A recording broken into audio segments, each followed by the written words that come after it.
नमस्कार विद्यार्थी मित्र, 11वी अकाउंटिंग अँड ऑफिस मॅनेजमेंटच्या विद्यार्थ्यांना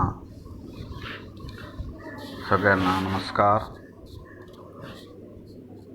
2-3 सूचना आहेत बघा. फंडामेंटल ऑफ अकाउंटिंग हा जो पेपर सेकंड आहे, या सेकंडचे 2-3 लेक्चर किंवा मी माहिती पाठवलेली आहे. बहुतेक विद्यार्थी बघत नाही, तर हे जे आहे हे बेसिक नॉलेज आहे, ते प्रत्येकाला समजलं पाहिजे, लक्षात घ्या. त्यासाठी 2-3 वेळा मी माहिती रिपीट सांगतो. पण बहुतेक विद्यार्थी असं निदर्शनात आलं आहे की बघत नाही. परत हे लेक्चर घेतले जाणार नाहीत, कारण कॉलेज सुरू झाल्यानंतर 12वीचा सिलेबस जो आहे तो प्रॅक्टिकल प्रॉब्लेम आहेत 12वीचे, ते जास्त घ्यावे लागतील. म्हणून सांगतो तुम्हाला, परत सांगतो की जे तुम्हाला समजलं नाही ते बघा, व्यवस्थित स्मरण करा आणि काही जे सांगतो त्या नोट्स तुम्ही फक्त उतरून घ्या. आत्तापर्यंत मी तुम्हाला जे सांगितलेलं आहे त्याच्यामध्ये पहिला प्रश्न मी सांगितलेला आहे, what is mean bye book keeping, definition of book keeping, features, object, importance of book keeping, meaning of accountancy, difference between accountancy and book keeping, हे तुम्हाला मी, आणि युटिलिटी ऑफ बुक कीपिंग हे तुम्हाला मी सांगितलेलं आहे. ते व्यवस्थित बघा. त्याच्यानंतर कन्सेप्ट ज्या आहेत त्या 12, 13, 20, 19 कन्सेप्ट मी सांगितले आहेत, पाठवलेले आहेत, त्या बघा, तुम्हाला येणार परीक्षेला.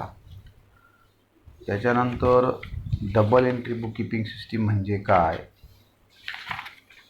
डबल एंट्री बुक कीपिंग सिस्टीमचे प्रिन्सिपल मी सांगितले काल, म्हणजे परवापासून. सिंगल एंट्री सिस्टीमची माहिती थोडी सांगितली होती. नंतर advantages of double entry bookkeeping system मी पण सांगितलेली होती. त्याच्यानंतर क्लासिफिकेशन ऑफ अकाउंट आपलं चाललेलं होतं. त्याच्यामध्ये मिनिंग ऑफ अकाउंट्स म्हणजे काय ते आपण बघितलं.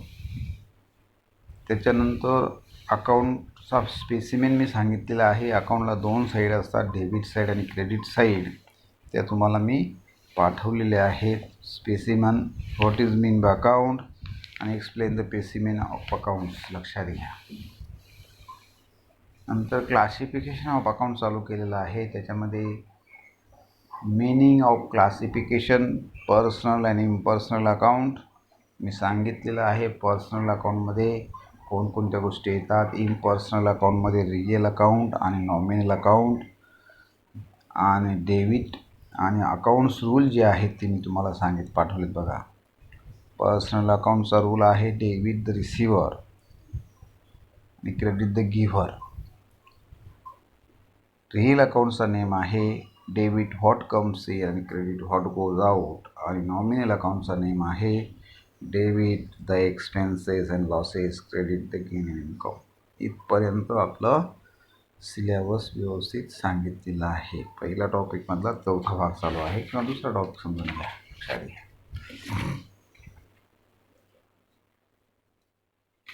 अशा पद्धतीने जे रूल्स आहेत ते पाठ करायचे, लक्षात घ्या. पुढचा भाग आहे अकाउंट्स जे आहेत ते क्लासिफिकेशन ऑफ अकाउंट्समध्ये असेट आहेत, नंतर लायबिलिटीज आहेत, कॅपिटल आहे, रेव्हेन्यू अकाउंट आहेत आणि एक्सपेन्सेस आहेत, लक्षात घ्या. तर आपण प्रत्यक्ष जे रूल आहेत त्या रूलप्रमाणे आपण ट्रान्झॅक्शन बघूया, लक्षात घ्या. अकाउंटिंगमध्ये प्रत्येक जो व्यवहार होतो त्या व्यवहाराच्या 2 नोंदी केल्या जातात. Each and every transaction are aspect infold 2 aspect. First aspect is debit aspect and another aspect is credit aspect and the same amount, लक्षात घ्या, इक्वल अमाउंट. या पद्धतीने आपण तुम्हाला मी समजून देतो, लक्षात घ्या. आता पहिला एखादा व्यवहार आहे, आता आपण ॲक्च्युली अकाउंट्स डेबिट क्रेडिट कशा होतात ते बघू, नंतर त्याच्या एंट्र्या वगैरे नंतर बघू कसं. आता समजा हा एक प्रॉब्लेम आहे बघा. Ram started a business with cash ₹50,000. अगोदर ट्रान्झॅक्शन आहे हा. रामने ₹50,000 कॅश टाकून बिझनेस सुरू केला. लक्षात घ्या, हा जो व्यवहार आहे हा व्यवहार 3 अकाउंटच्या कुठेतरी येणार. लक्षात घ्या, तर पर्सनल अकाउंटमध्ये येणार, रिअल अकाउंटमध्ये येणार किंवा नॉमिनल अकाउंटमध्ये येणार. लक्षात घ्या, पर्सनल अकाउंटचा नेम आहे debit the receiver, credit the giver. Real account debit what comes in, credit what goes out. आणि नॉमिनल अकाउंट आहे debit the expenses and losses, credit the gain and income. लक्षात घ्या, रूल्स जे आहेत त्या रूल्सप्रमाणे debit आणि credit effect करायचा. लक्षात घ्या,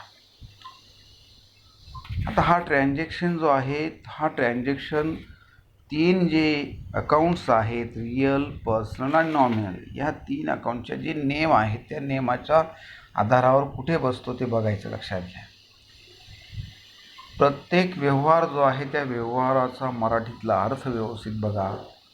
अर्थ बघितल्यानंतर त्याची तुलना करायची. Debit what comes in, credit what goes out. लक्षात घ्या, एकाच ट्रान्झॅक्शनच्या 2 इफेक्ट करायचे, डेबिट ॲज वेल ॲज क्रेडिट. लक्षात घ्या, थोडंसं अवघड आहे हे समजेल, पण एक वेळा समजलं की रूल्समध्ये बसला. कोणत्या रूल्समध्ये बसतो, त्या रूल्समध्ये बसतो त्या अकाउंटमध्ये ट्रान्सफर करायचा. लक्षात घ्या, क्लासिफाय करतो आहे हा ट्रान्झॅक्शन जो आहे हा ट्रान्झॅक्शन पर्सनलमध्ये जाईल की रिअलमध्ये जाईल की नॉमिनलमध्ये जाईल. लक्षात घ्या, एक वेळा डेबिट पडलं, समजा पर्सनल अकाउंटला डेबिट पडलं तर रिअल नॉमिनल डेबिट पडणार नाही, किंवा रिअल अकाउंटला डेबिट पडलं तर पर्सनल रिअल नॉमिनलला डेबिट. एकाच वेळा डेबिट पडेल तिघांपैकी आणि एकाच वेळेला क्रेडिट पडेल तिघांपैकी. लक्षात घ्या विद्यार्थी मित्रो, अत्यंत सोपं आहे आणि हा बेसिक कन्सेप्ट जी आहे ती तुम्हाला आलीच पाहिजे. ह्या 3 अकाउंटच्या नेमावर सर्व अकाउंट्स जे आहे ते आधारलेले आहेत. प्रायमरी एंट्री जर चुकली, समजा तुम्ही एक डहाणू गावातनं ₹10,000 माल आणला. लक्षात घ्या, तर तुम्हाला तो व्हाउचर देईल, दुकानाचं तुम्हाला कॅश मेमो देईल किंवा इनव्हॉइस देईल. लक्षात घ्या, आपण बिल मागतो की नाही, मेडिकल दुकानावर गेल्यानंतर बिल मागतो, ते बिल काय आपलं बघतो. पण व्यवसायामध्ये हे बिलच्या ज्या नोंदी आपण घरगुती आलं तर त्या औषध टाकून ते बिल टाकून फेकून देतो. लक्षात घ्या, पण व्यवसायामध्ये व्यावसायिक जो आहे तो व्यावसायिक समजा ₹10ची जरी वस्तू त्याने आणली तर त्या ₹10च्या वस्तूचा व्यवहार पर्सनल, रिअल आणि नॉमिनल अकाउंटवर त्याचा क्लर्क जो आहे तो क्लर्क करत असतो. लक्षात घ्या, म्हणजे अगोदर जे ट्रान्झॅक्शन कसा होतो, लक्षात घ्या, प्रोसेस आहे. ट्रान्झॅक्शन असा होतो की आपण ज्या ठिकाणी माल विकला किंवा माल खरेदी केला किंवा कोणताही व्यवहार केला तर त्या व्यवहाराचं सुरुवातीला प्रायमरी व्हाउचर तयार होतं. लक्षात घ्या, त्याच्यामध्ये व्हाउचर्स तयार झाल्यानंतर त्या व्हाउचरचं पुढे रेकॉर्ड केलं जातं. लक्षात घ्या, एक ट्रान्झॅक्शन हा पुढे त्या अकाउंटवर इफेक्ट करत असतो. लक्षात घ्या, अकाउंट म्हणजे काय, समराइज्ड अकाउंट म्हणजे सर्व ट्रान्झॅक्शनचे समराइज बुक्स जे आहेत ते अकाउंट्समध्ये तुम्हाला मी माहिती सांगितली. अकाउंट्स म्हणजे काय, account is a summarised record of the transaction affecting one person, one kind of property, one class of gain and income, losses. लक्षात घ्या, हे अकाउंट जे आहे ते अकाउंट समराइज्ड रेकॉर्ड आहे ट्रान्झॅक्शनचं. म्हणजे समजा व्हाउचर आणलं किंवा बिल आणलं किंवा समजा एखाद्या रिसीट आणलं, पैसे मिळाले, मला एका XYZ कडून ₹10,000 मिळाले, मग कॅश रिसीव्ड फ्रॉम XYZ हा ट्रान्झॅक्शन झाला, व्यवहार झाला. त्या व्यवहाराच्या ज्या नोंदी ज्या आहेत त्या व्यवहाराच्या नोंदी आपल्याला पर्सनल, रिअल आणि नॉमिनल अकाउंटमध्ये करायच्या आहेत. लक्षात घ्या, जेव्हा कॉलेज सुरू होईल तेव्हा तुम्हाला सांगितलं जाईल किंवा उद्या परवापासून मी तुम्हाला सोमवारपासून कॉलेजमधून बोर्डवर माहिती करून सांगेल, लक्षात घ्या. पर्सनल अकाउंटचा नेम काय आहे? Debit the receiver, credit the giver. लक्षात घ्या, हे पाठ करायचं. Real account debit what comes in, credit what goes out. आणि नॉमिनल अकाउंटमध्ये debit the expenses and losses, credit the gain and income. ह्या 3 अकाउंटमध्ये व्यवसायाच्या सर्व नोंदी ज्या आहेत त्या प्रायमरी नोंदी ज्या आहेत त्या आपल्याला जर्नलमध्ये करायच्या आहेत. जर्नल करायचं, व्हाउचर करायचं, व्हाउचरवरून जर्नल होतं, जर्नलवरून लेजर होतं, लेजरवरून ट्रायल बॅलन्स होतो आणि ट्रायल बॅलन्सवरून त्या व्यवसायाचा नफा तोटा पत्रक किंवा अनेक अकाउंट्स पुढे तयार केले जातात. अशा प्रकारे जे आहे ते आता जर्नल म्हणजे काय, लेजर म्हणजे काय, ट्रायल बॅलन्स म्हणजे काय, फायनल अकाउंट म्हणजे काय, प्रॉफिट किंवा लॉस अकाउंट म्हणजे काय, हे तुम्हाला पुढे आपोआप समजेल. पण हा जो पाया जो आहे, debit what comes in, credit what goes out, debit the expenses and losses, credit the gain income, आणि debit the receiver, credit the giver. Personal, real आणि नॉमिनल. झोपेत जरी सांगितलं की पर्सनल अकाउंटचा नेम सांग रे, सांगता आला पाहिजे. Debit the receiver, credit the giver. Real अकाउंटचा नेम सांगा रे, debit what comes in, credit what goes out. Nominal अकाउंटचे नेम सांग, नॉमिनल अकाउंट्स. मी सांगितलेलं आहे पर्सनल अकाउंट म्हणजे काय, रिअल अकाउंट म्हणजे, रिअल अकाउंट म्हणजे काय, it is a property account. लक्षात घ्या. All assets are recorded in real account. Asset may be classified tangible assets and intangible asset. लक्षात घ्या. तुम्हाला नंतर नॉमिनल अकाउंटमध्ये काय, सर्व एक्सपेन्सेस, खर्च जे आहेत ते येतात. सॅलरी येते, इंटरेस्ट येतं, रेंट येतं, डिस्काउंट, अशा वेगवेगळ्या प्रकारचे खर्च जे आहेत ते खर्च किंवा उत्पन्न, पैसे मिळाले, व्याज मिळालं, इंटरेस्ट रिसीव्ह मिळालं, गेम मिळालं, शिवाय भाडं मिळालं. एखादं घर भाड्यानं दिलं असेल व्यापाऱ्याने तर त्याचं भाडं मिळतं, म्हणजे रेंट रिसीव्ड, इन्कम झालं. Nominal. Debit the expenses and losses, credit the gain and income. लक्षात घ्या. अशा पद्धतीने रिअल, पर्सनल आणि नॉमिनल अकाउंटचे नेम आहेत. पहिलं आहे पर्सनल अकाउंट, रिअल अकाउंट आणि तिसरं नॉमिनल अकाउंट. लक्षात घ्या. आता मी एक व्यवहार सांगितलेला आहे तुमच्या पुस्तकामध्ये, मी पाठवलेले बघा नोट्समध्ये. हे जे व्यवहार आहेत ते कोणकोणत्या अकाउंटमध्ये इफेक्ट करतात, लक्षात घ्या. आता Ram started business with cash ₹50,000. रामने 50,000 रुपये रोख टाकून, धंद्यामध्ये टाकून व्यवसाय सुरू केला. स्टार्टेड म्हणजे सुरुवात केली. लक्षात घ्या. आता हा व्यवहार जो आहे, हा व्यवहार 2 अकाउंट, हा ट्रान्झॅक्शन जो आहे त्या ट्रान्झॅक्शन किती इफेक्ट करायचे आहेत? एक पहिला इफेक्ट डेबिट करायचा आणि दुसरा इफेक्ट काय करायचा, क्रेडिट करायचा.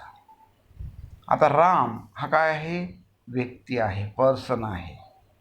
कॅश काय सांगितलं मी, रिअल अकाउंट आहे. लक्षात घ्या. धंद्यामध्ये पैसे आलेत, what comes in, cash comes in. लक्षात घ्या. तुलना करायची, पैसे आले, व्हॉट कम्स इन, पैसे गेले, व्हॉट गोज आउट. म्हणजे व्हॉट कम्स इन काय आहे, डेबिट आहे. कसं, कोणत्या अकाउंटला आहे, रिअल अकाउंटला आहे. देणारा कोण आहे, राम आहे. Ram is a person. Giver, credit the giver. लक्षात घ्या.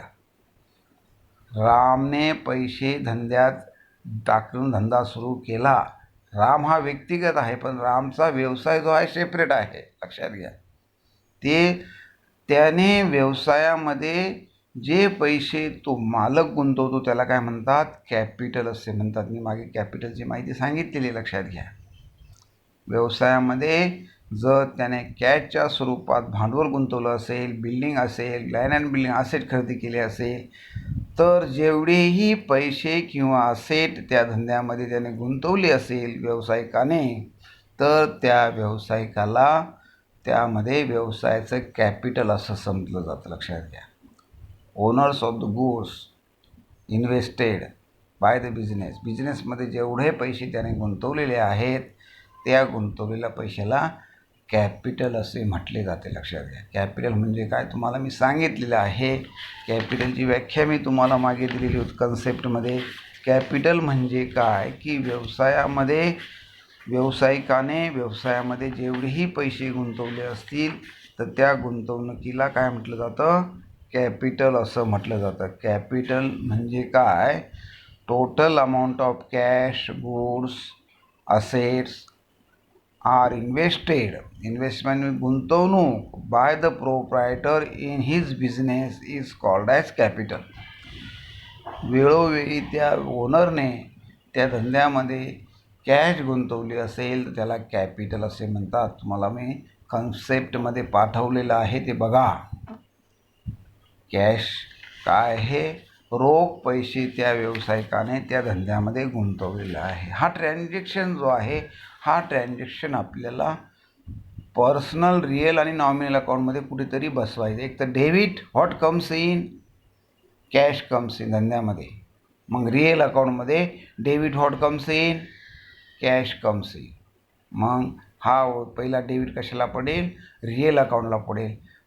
क्रेडिट द गिव्हर, पर्सनल बघा, देणारा कोण आहे, राम आहे. मग राम इज गिव्हर. रिअल अकाउंटचं क्रेडिट काय होतं बघा, रिअल अकाउंटमध्ये पहिलं what comes in, cash comes in. लक्षात घ्या, cash coming in the business. लक्षात घ्या, Ram is giver of the cash, देणारा. पर्सनल अकाउंटचा नेम बघा, क्रेडिट द गिव्हर. एक तर डेबिट पडेल एका अकाउंटला, दुसऱ्या अकाउंटला क्रेडिट पडेल. लक्षात घ्या, cash account what comes in, cash comes in, म्हणजे कॅश अकाउंट हा डेबिट इफेक्ट झाला. लक्षात घ्या, कॅश अकाउंट काय झाला, हा डेबिट इफेक्ट झाला.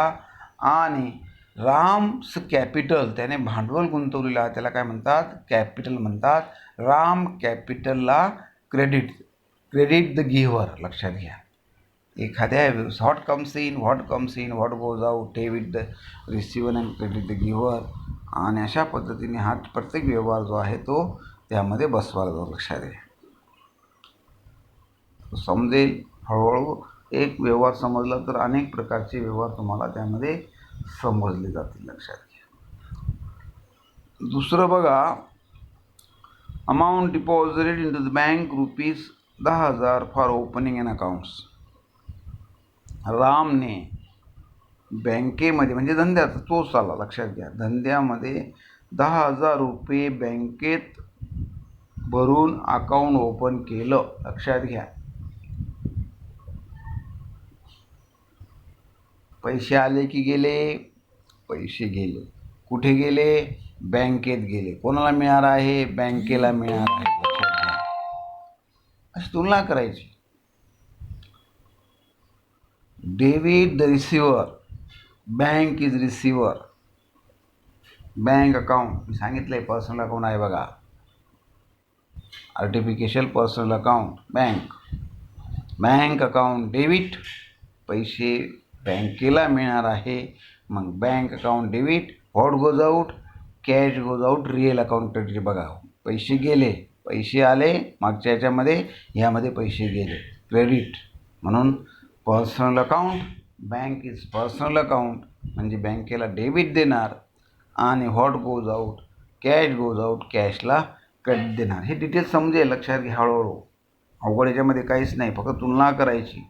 आता बघा, purchase goods from Hemant ₹25,000 on credit. Purchase म्हणजे काय, खरेदी करणे. गुड्स म्हणजे माल, फ्रॉम म्हणजे पासून.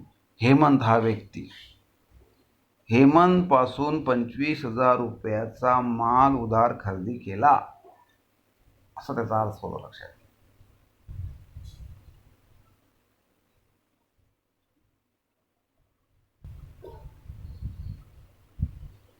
हेमंत पासून ₹50,000 माल खरेदी केला, परचेसेस केला. लक्षात घ्या, खर्च आहे, purchases, debit the expenses.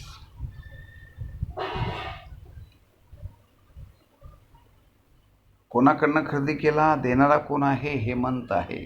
Personal account, credit the giver, Hemant is giver. लक्षात घ्या, नॉमिनल अकाउंट आणि पर्सनल अकाउंट. असे वेगवेगळ्या प्रकारचे व्यवहार होतात. त्या व्यवहाराच्या नोंदी ज्या आहेत, एक तर डेबिट इफेक्ट, दुसरा क्रेडिट इफेक्ट. अशा पद्धतीने ते इफेक्ट आपल्याला करायचे आहेत. लहान लहान गोष्टी ज्या आहेत त्या तुम्हाला मी हळूहळू सांगेन.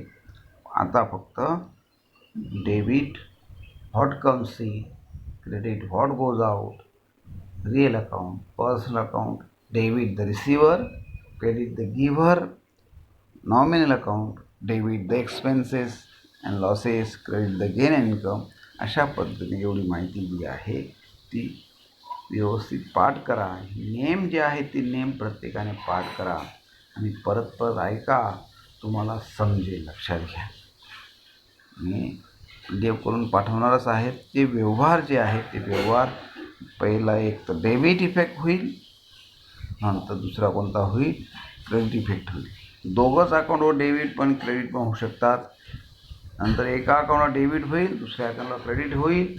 अशा पद्धतीने माल जो आहे तो खरेदी केला. उदाहरणार्थ बघा, परचेस गुड्स फॉर कॅश, रोख माल खरेदी केला 10,000 रुपये. लक्षात घ्या, माल आला, गुड्स परचेस केला. Goods account what comes in, goods comes in, goods account debit. What goes out, cash goes out, cash goes out. बघा, रिअल अकाउंटमध्ये बसला बघा हा ट्रान्झॅक्शन. समजलं का मी काय बोलतो? परचेस गुड्स फॉर कॅश, रोख माल 10,000चा खरेदी केला. What comes in, goods comes in, real account. पैसे गेले 10,000, what goes out, cash goes out. मग डेबिट कशाला पडेल, गुड्स अकाउंट डेबिट, आणि क्रेडिट कशाला पडेल, कॅश अकाउंटला क्रेडिट. बघा, लक्षात घ्या. दुसरा एखादा व्यवहार आहे पेड कॅश टू हेमंत. बघा, शेवटचा व्यवहार आहे कॅश पेड टू हेमंत. हेमंतला 15,000 रुपये दिले. कोणाला दिले, हेमंतला दिले. Hemant is receiver. लक्षात घ्या, हेमंतपासून आपण माल खरेदी केला असेल उधारीने. बघा, वरती हेमंतपासून 25,000 रुपयाचा माल उधार खरेदी केला होता, त्याला पैसे दिले. आपण एखाद्याकडनं वस्तू उधार खरेदी केली, समजा संजीव इथून माल खरेदी केला, एखादा टी व्ही घेतला 25,000 रुपयाचा, त्याला आपण अगोदर 10,000 रुपये दिले, नंतर उधार खरेदी केला, अगोदर 10,000 रुपये दिले. मग काय करणार, ज्या व्यक्तीला पैसे दिले, debit the receiver, Hemant is receiver, हेमंतला debit. What goes out, cash goes out, real account credit. लक्षात घ्या, म्हणजे एक जे अकाउंट जे आहे ते एक तर डेबिट पडणार, दुसऱ्या अकाउंटला काय पडणार, क्रेडिट पडणार. लक्षात घ्या, समजतं का मी काय बोलतो? आता सोल्ड गुड्स टू आनंद. बघा म्हटलं, बघा पुढचं एक ट्रान्झॅक्शन आहे, sold goods for cash to Anand. आनंदला 24,000 रुपयाचा माल विकला. लक्षात घ्या, आनंदला 24,000 रुपयाचा रोख माल विकला. फॉर कॅश म्हटले, कॅश, रोख माल विकला आनंदला. पैसे आले, माल गेला. लक्षात घ्या, आनंदला माल विकला कॅशने. नुसतं म्हटलं असेल सोल्ड गुड्स टू आनंद तर उधार व्यवहार. लक्षात घ्या, पण फॉर कॅश जर असेल तर रोख व्यवहार होतो. लक्षात घ्या, वरचा होता बघा उधार व्यवहार, परचेस खरेदी केलं, उधार खरेदी केली 25,000, त्याला पैसे दिले. व्यवहार दोन, transaction may be divided in 2 types, is cash transaction and credit transaction. मी तुम्हाला ट्रान्झॅक्शनची व्याख्या सांगितली तेव्हा सांगितलं की 2 प्रकारचे आर्थिक व्यवहार होतात, उधार व्यवहार आणि रोख व्यवहार. यामध्ये हा व्यवहार जो आहे, sold goods for cash ₹24,000 to Hemant. हेमंतला 24,000 रुपयाचा माल रोख विकला. साधा समजलं साधं की आपल्याकडे माल, सोल्ड म्हणजे विक्री, सेल म्हणजे विक्री, माल विकला आणि पैसे आले. लक्षात घ्या, sold goods for cash, cash account, what comes in, cash comes in, real अकाउंटमध्ये. बघा, डेबिट, एक ट्रान्झॅक्शनचे 2 effect. Each and every transaction are aspect hold two effect. First one effect is debit effect and another effect is credit effect. लक्षात घ्या. परत सांगतो, एकाच व्यवहाराच्या दोन नोंदी ह्या केल्या जातात, डेबिट आणि क्रेडिट. लक्षात घ्या. या पद्धतीने क्लासिफिकेशन अकाउंटचं करायचं आहे. पहिला जे आहे ते हा व्यवहार बघा, सोल्ड गुड्स फॉर कॅश, रोख माल विकला. What comes in, cash comes in. मग कॅश अकाउंट डेबिट. लक्षात घ्या. आणि what goes out, goods goes out, माल गेला. रिअल अकाउंट, एकाच अकाउंटमध्ये डेबिट आणि एकाच अकाउंटमध्ये क्रेडिट पडते बघा. लक्षात घ्या. अशा पद्धतीने रिअल अकाउंट, पर्सनल अकाउंट आणि नॉमिनल अकाउंट बघा. पुढचा व्यवहार बघा, withdrawn cash for personal use ₹3000. Withdraw म्हणजे काढणे. ₹3000 जे आहेत ते ₹3000 पर्सनल कामासाठी व्यवसायातनं उचलले. त्या माणसाला गरज होती, जो व्यावसायिक आहे त्या व्यावसायिकाला गरज होती म्हणून त्याने व्यवसायातनं पैसे उचलले. ते कधीतरी तो देणार. लक्षात घ्या. विथड्रॉ थोडंसं अवघड ट्रान्झॅक्शन, म्हणजे सुरुवातीला थोडंसं तुम्हाला जड जाईल पण हळूहळू समजेल. आता व्यवसायामधून पर्सनल कामासाठी जर व्यवसायामधून पैसे उचलले असतील तर त्याला काय म्हणतात, ड्रॉइंग म्हणतात. कन्सेप्टमध्ये बघा, ड्रॉइंग. व्यवसायामधून total amount of cash or goods withdrawn by the proprietor from the business is called as drawing. लक्षात घ्या. पर्सनल कामासाठी समजा व्यवसायामधून एखाद्या आपल्या मुलाची फी भरली. लक्षात घ्या. धंद्यातनं माल आपल्या घरी वापरला. ₹10,000 माल जे आहे तो घरी वापरला. मग त्याने ते व्यवसायातून पैसे उचलले घरकामासाठी, मग त्याला ते व्यवसायामध्ये टाकावे लागतील किंवा त्याच्या कॅपिटलमधून कमी करावे लागतात. लक्षात घ्या. त्याला काय म्हणतात, ड्रॉइंग म्हणतात. Drawing. Withdraw for cash for personal use. Personal कामासाठी जर व्यवसायामधून पैसे उचलले तर त्याला ड्रॉइंग असे म्हटले जाते. लक्षात घ्या. मी ती व्याख्या तुम्हाला सांगितलेली आहे आणि त्याची माहिती पण सांगितली, परत सांगितलं. मग ड्रॉइंग जे आहे ते ड्रॉइंग हे जे आहे ते पर्सनल अकाउंटमध्ये यायचं. लक्षात घ्या. आणि कॅश जे आहे ते रिअल अकाउंटमध्ये येतं. लक्षात घ्या. Withdraw for personal use, drawing account debit to cash account credit. लक्षात घ्या. असे जे व्यवहार जे आहेत ते व्यवहार जे आहेत त्याचे इफेक्ट जे आहेत ते दोन असतात. एक तर डेबिट अफेक्ट आणि क्रेडिट अफेक्ट जे आहेत ते तुम्हाला मी हा प्रॉब्लेम थोडा आहे तो समजून दिलेला आहे. तो प्रॉब्लेम तुम्ही तुमच्या वहीत लिहायची गरज नाही, समजून घ्या आणि पर्सनल अकाउंट, रिअल अकाउंट आणि नॉमिनल अकाउंटमध्ये ते व्यवहार बसवायचे आहे. अशा पद्धतीने थोडं घेतलेलं सुरुवातीला थोडा सिलेबस पुढे होईल. हळूहळू आपला सिलेबस झालेला आहे. टॉपिक संपण्यात आलेला आहे हा. तर पर्सनल अकाउंट, रिअल अकाउंट आणि नॉमिनल अकाउंट हे लक्षात ठेवा. बाकी आपण उद्या बघूया. धन्यवाद.